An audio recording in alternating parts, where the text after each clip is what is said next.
Okay, what I've been doing in this example, it's a 12 bar thing in E, obviously, is I start out on a 12th position E chord, and I'm just playing the top two notes. And that's it.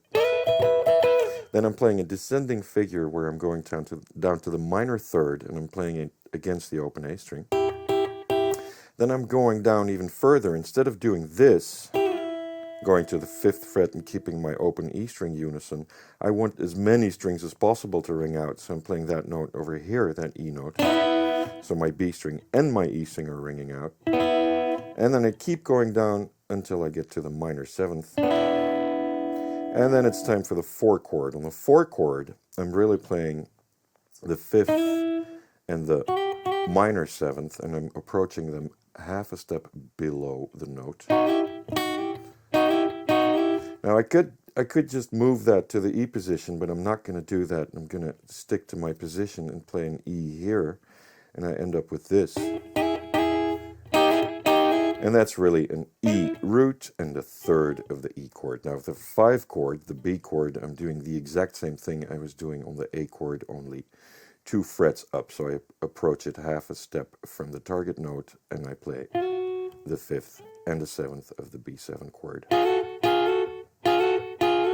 Now for the next 12 bars, I'm doing something that you could describe on the 1 chord as kind of a thing in between a 7th position A-shaped E chord and a 12th fret E chord. I'm kind of connecting those, and I'm playing a minor 3rd on the E chord. Even though it is a major chord, I can get away with playing a minor 3rd, and I'm approaching it like this. And I'm sliding down.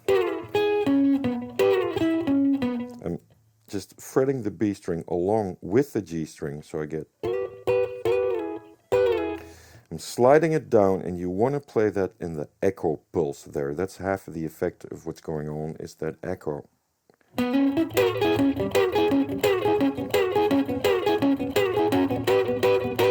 So you're really pushing that against that echo pulse.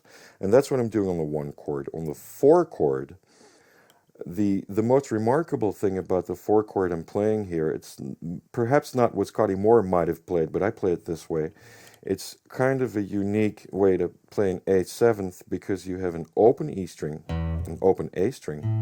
Your basic root is on the D string on the 7th fret, 3rd, 7th, and then an open E string. So it's basically just your bar chord, only you're doing it with as many open strings as you can.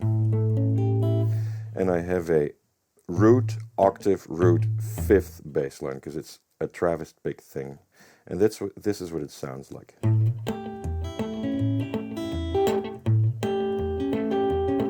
I'm doing pretty much the same pattern when I go back to the 1 chord, and that's a straight open E7, and I'm playing a little figure here, and it's... So it goes from the minor 7th to the 6th, and I'm picking on my open E string too.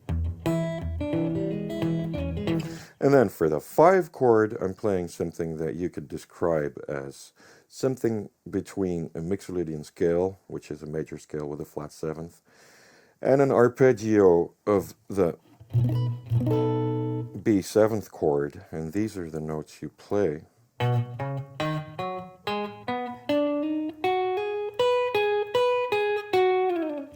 And again, you're kind of playing against that echo pulse. You're muting with your right hand, and you're going. And then you end up with the same, after that 5 chord, you end up with the same open position E7th chord, and a very similar figure to what you played already. And it sounds like this. So it's a root octave bass line. And that's it.